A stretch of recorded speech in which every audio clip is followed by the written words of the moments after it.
Back with another hieroglyph today. What is this one and how was it used in ancient Egyptian? That's what we'll get into in just a moment.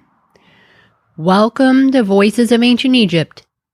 If you're new here, I'd love it if you click subscribe and ring that bell so you don't miss future videos like this one.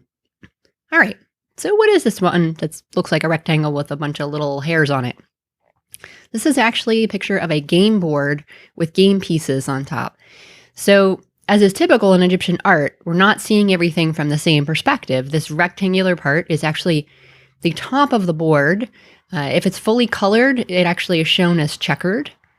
But then we're seeing the game pieces from the side here. So they're giving you sort of the best angle of each part and putting them together. So how is this used in ancient Egyptian? Well, you might think this was used related to games, but generally not. This actually represents the sounds M and N. In modern times, we say men for this. And it could be used in a wide variety of words, since it does represent these two very common consonant sounds.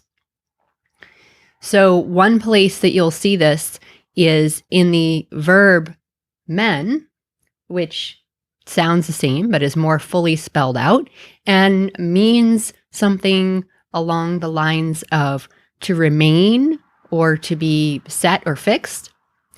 But by extension of this, you'll see more often the word monuments, which is menu in ancient Egyptian. And this can be spelled out a few different ways. But menu, again, is sort of basically taking that idea of something that remains and is fixed and turning it from the verb into a noun, because a monument is something that's been made to last for a long time.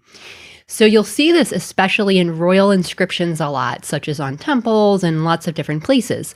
So we can see it, for example, in this scene here of the king offering to Osiris, and it mentions in the text here his making of monuments. All right, I'll see you in the next one.